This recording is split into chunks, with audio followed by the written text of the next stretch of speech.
So here we go with the not last presentation. So we have here Claus Nordahl from Larry versus Harry. He is Chief Operation Manager of this company. They are the designers of the Bullitt, right? So he's today with us presenting the research they did for the city of Brussels, a new study that launched this week, right? 2 days ago, exactly. Yeah, 2 days ago. And he wants to share with us all the insight of this research. By the way, the research has a really technical part that he will skip it in the presentation, but if you have any question about this kind of detail, you can ask afterwards during the Q&A. Okay? So thank you very much for being here. Thank you, Anna. Can you hear me? Yeah. The big audience down there? I'm so happy that you're here. There's so many places to go and so many cars to see. So you choose to stay here? Thanks. Thank you. My name is Claus. I'm the CEO at Larry vs. Harry. That means that you do sales, sweep the floor, try to do business development together with my good colleagues down there, Flip and Vincent. Go to them afterwards if you need any more questions about the bikes.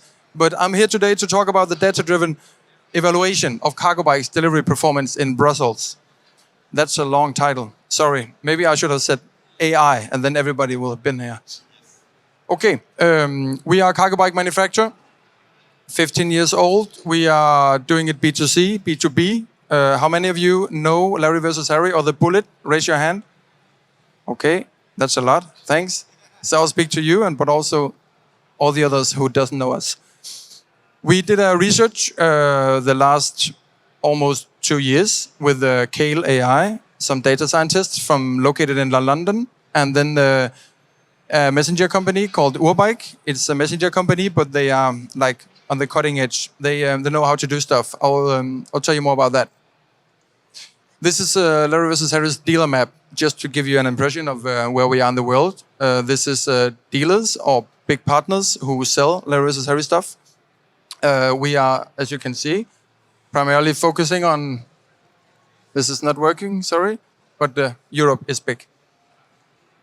This is a bike from us, Larry vs. Harry, a Bullitt and a Back Pro on the front, and it's carrying out goods for Urbike. This is our primarily partner on this project, and this is just to show that a small company in Brussels, and we're also doing a lot of stuff with the bigger businesses around the world.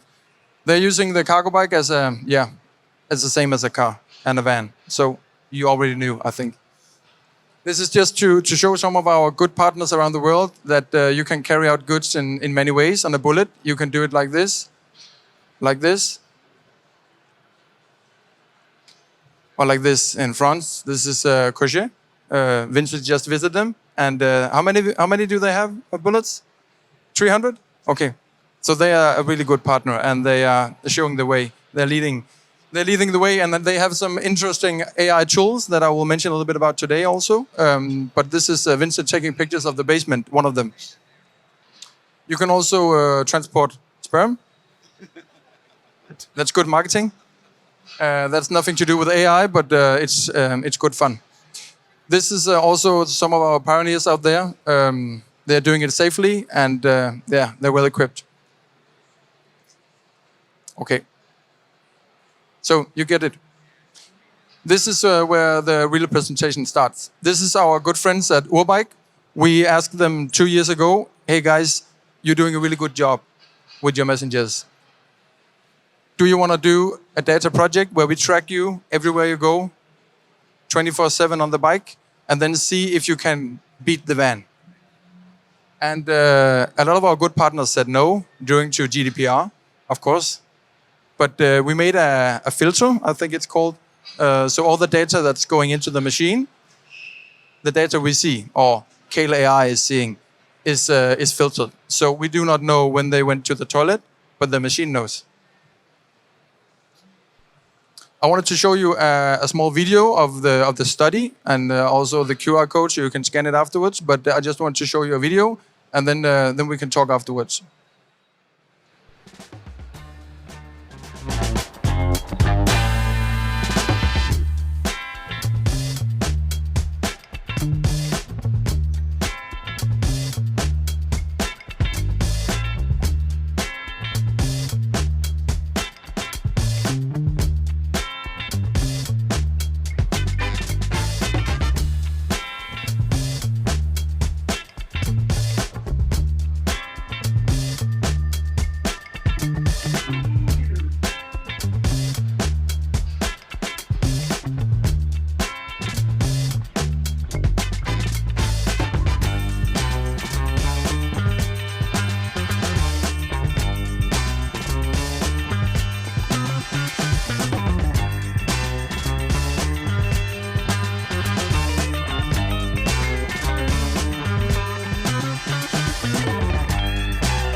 Okay, thank you. So you're all from the van industry? No, no. Okay. I did a presentation for all the ones that are selling vans 4 weeks ago. They didn't have any applause. Um, so anyway, I wanted to show you the picture again because we couldn't do this without these guys. I really wanted to say thank you to them. So the thing is that we are a cargo bike manufacturer. We are not data scientists. So we partnered up with some of the clever guys and girls out there. And that's Kale AI. I'll show a picture of them afterwards. I wanted to show you how what they did and why the study and the result is like it is. I don't want to be too specific, but OpenStreetMap. Is there anyone who knows OpenStreetMap? Okay, Uber H3. Yes, Uber H3. No, but anyway, the thing is that we split, or Kale AI split the city into hexagons to analyze and figuring out how does the city look like. Is it possible to pass through this narrow alley or is it not? And is this building over here actually a deposit or is it where people live?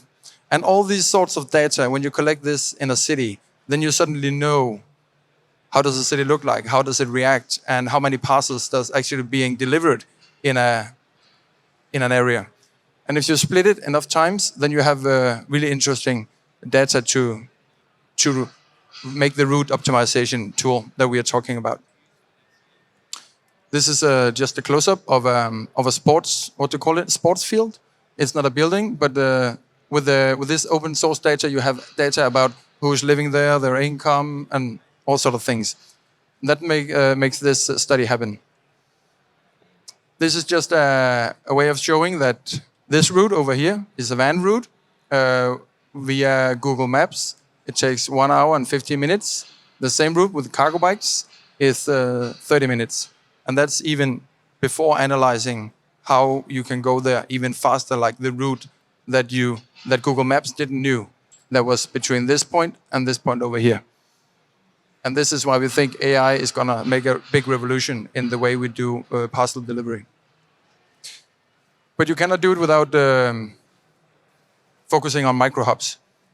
Micro hubs is a hub, specific places in the cities where you bigger trucks is delivering the parcels, and then it's being brought out through cargo bikes. It could be a Bullitt, it could be nearly any small vehicle. Some of our good friends at Courier Centrale, I wanted to show this picture because they're doing it in a different way. Some of them is actually just meeting up in the city and having a floating or mobile micro hub. And it's clever. It doesn't cost anything. So the pioneers out there is not all the time the bigger players. It's sometimes the small ones. This is a route that's optimized a lot after the study. And you can see the micro hub in the middle where they are, and they make the new routes. And this is compared to the way they did the routes before. This is just, how do I say? This is a competitor to Kale AI who told me how they did the route optimization AI tool that they're working on. And this is just to show where the industry is going and how everybody is being pushed. They have an AI tool that take all these available possibilities taking into account. They're not finished with it yet, but I've seen it so far, and it's a crazy tool. I think that will make the revolution in the cargo bike industry, and they will make it happen for all the bigger players to actually make this shift, because we haven't seen the big shift yet. The bigger players that is actually buying our cargo bikes, we love them, we support them all the time, but they do not buy thousands of thousands. But I think in the future, with these tools, with this data, and with this study, and the studies that are on its way, I think this will make a big change. In general, I want to maybe skip this one. This is the 5 steps, probably you know, but we analyzed each of it, and you can read it in the report. In general, what we see with our cargo bike study, Kale AI found out that Urbike did the median is 30 meters to drop. That's good. That's way better than a van. And that means you can see here no cars, of course. They can be at the front door immediately. And they do it in different ways. I love it. The study also shows that that the cargo bike isn't that affected of the actual transport situation or the, what do you call it, the density? Moment, yes. The Thank you. yes, thanks. And that's when we saw these numbers at the office, we just shouted out loud. It's great to see, because this is what critics have said a lot of times. You could not do the study in my city or in this city, on this area. They didn't care. So, back to the results. That's what you're looking for, and that's why you're still here. Total driving distance to the same address, 900 routes, 7,709 kilometers in average. If you did it with a van, they found out it was 9.9. That's a 30% reduction. Total estimated time spent parking. It makes good sense for me if you've been in Brussels. I think it's the same, not nearly the same in Copenhagen, but it could be. Maybe Milan, it will be the same. In general, they had 60 kilometers per hour on the cargo bike, and they had trailers on it. So without trailers, it will be even higher. In London, we see the estimate without trailers to be around 22. That's pretty good. And maybe our friends from Poland, you can do it by 25? I think so. Okay. In total, and to cut to the bottom line, they found out that the reduction is 51%. And this means a lot for us, because we've heard it so many times, we've seen it so many times, there's been so much research about it, but no specific data on specific cargo bikes, on no pilot project running. Like, this is real guys and girls earning money, having a big revenue. That's great.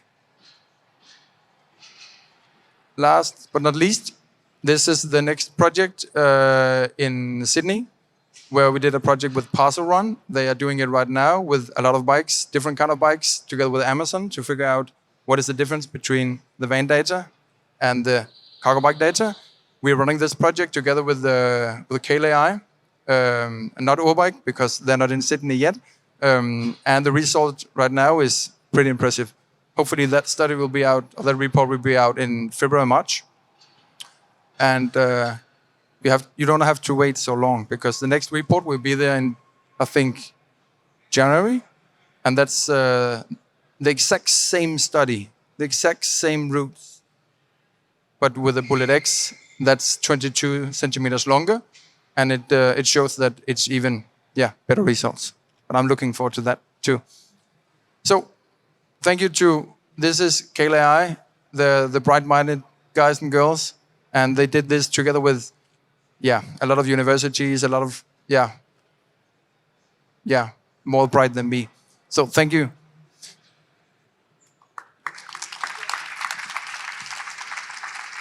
Thank you very much, Klaus. I hope to see this kind of researches almost every city in Europe. Me too. Would be great, eh?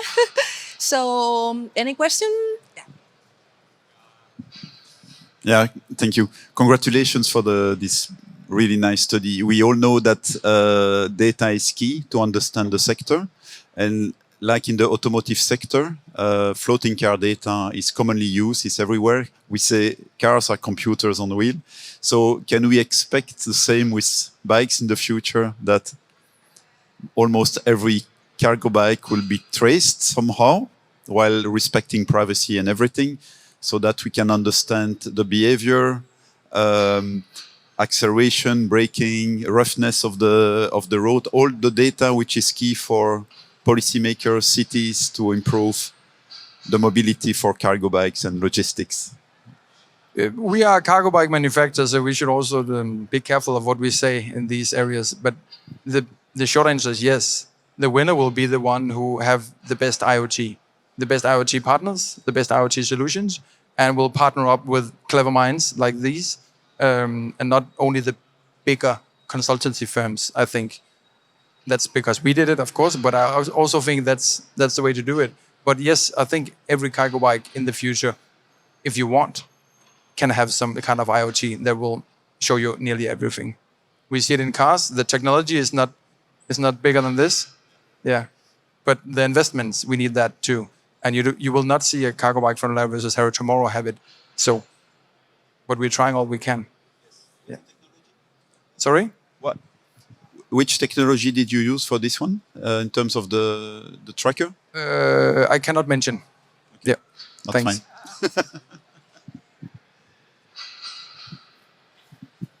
Thanks, Klaus, for the presentation. The numbers look too good to be true. So if I were from a van company, which of your assumptions could be dangerous? Dangerous? Dangerous in the sense of that they say it's just there you made assumptions which change the numbers too much. So I'm asking you, which assumptions do you think might be criticized?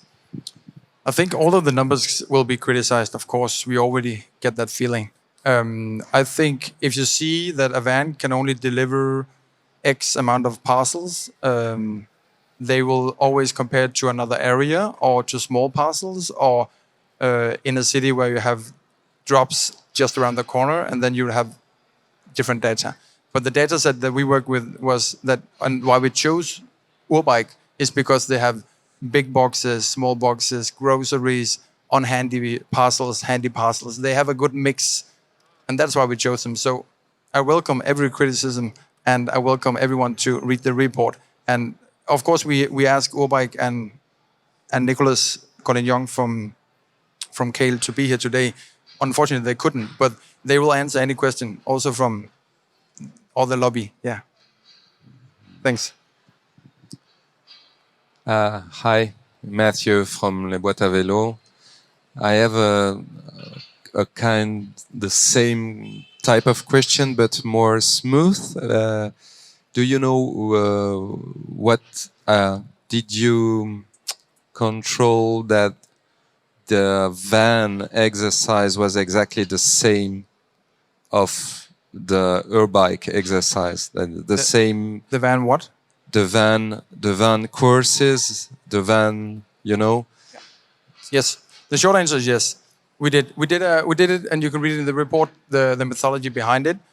We had a lot of discussions about it because we knew that we would get these questions. But we think that a lot of the drivers around the world, this study is not only for Brussels or for Denmark, this is for the whole world to be discussed. So we said the common way to do it is by Google Maps. So this is what it's built on. Yeah. So the route on a bike or the route in a van in the road. And the data from the van was given by a company, or did you ask them, or did you? No. How did you get the data? No, that's why I mentioned the Sydney project, where Amazon and other partners are in, because we wanted real-time data from the vans that delivering nearly the same parcels. Otherwise, so this is assumptions, and that's also why it's so well described in the report. Yeah. Because there's been such a study in France, in Paris, I guess, between La Poste and I don't remember who was on cargo bike. The figures were in favor of cargo bike, but not with that advantage that you show today, which is very large. And that's a super good question or point. And I think what you will see is that in certain areas, and that's why we partner up with Kale AI, why they divided the city into hexagons, because what we do in Brussels, what we do in Sydney, Brisbane, other countries, that's what we want. And what they want is to have a tool so you can see these hexagons, these 200 hexagons areas in Brussels is the same as this area in Milan. So in the future, a fleet manager can ask us, Kale AI, or another friend in the sector, to analyze these routes, specific routes, the specific time slots, to see how many of my vans should I shift to cargo bikes. Some of them will be none, You should buy more vans because you're in the outskirts. Sometimes it will be you need to shift 20%, and then we can promise a efficiency of 30% or something, maybe 100%. It will vary. That's why we're not just putting on trackers, tracked it, and just said they did it the double of the time or half the time. So please read the report and send me more questions. Richard Armitage, Manchester Bikes. In 2016, we were doing a contract for DHL Express in Manchester, and we were invited down by Cargo Bike, and we were invited down to their depot to look at yesterday's data. And they put it up on their screen, and the vans in the very small part of the city centre we were covering were doing 10 drops an hour, and we were doing 12 drops an hour. And all I'm saying is that that was real data without any AI. But it was still a 20% improvement. And I can promise you that the managers round the table from DHL, they were rubbing their eyes to see if they were dreaming. So 20% would be good. I think I think it was below 5 or something, the drops. That's very low. There may be particular reasons in Brussels, but that is very low. Can I just say to the person asking about the trackers, we already put trackers on all our own fleet, have been doing for some time. The thing we don't have is a plug-in AI tool to go and do the analysis. Then call us. Okay. Maybe a short comment on it. Thank you very much.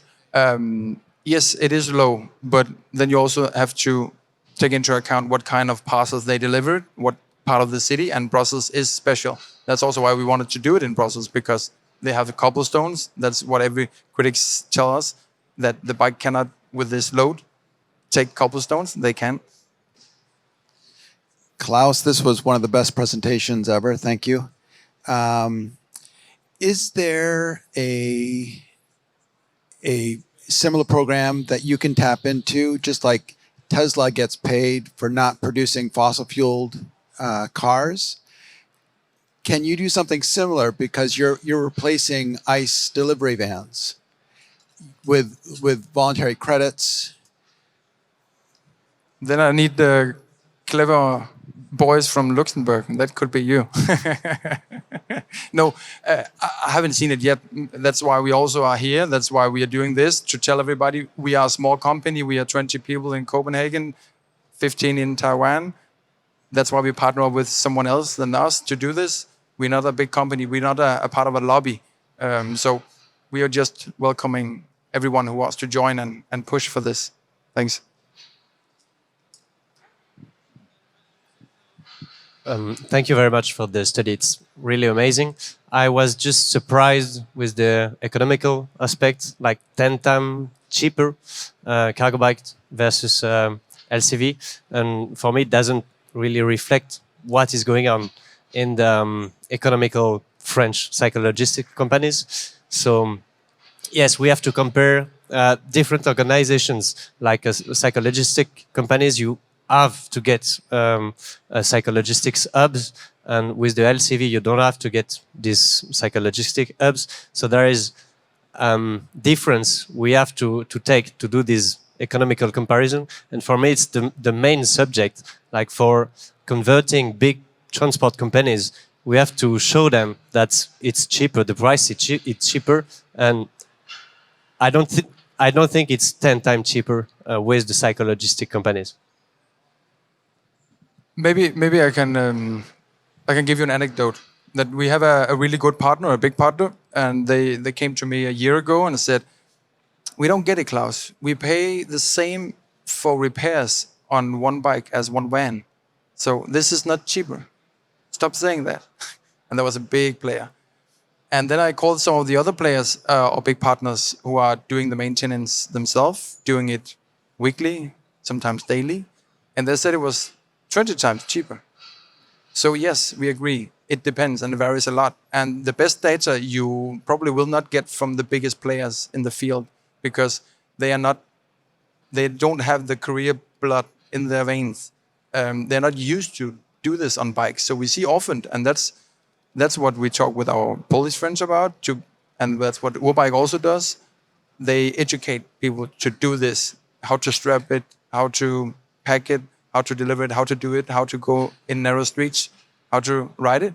And then you get the good results in the combination. So it's a lot of things that makes this happen. And we can do another study in another city and it will be different numbers for sure.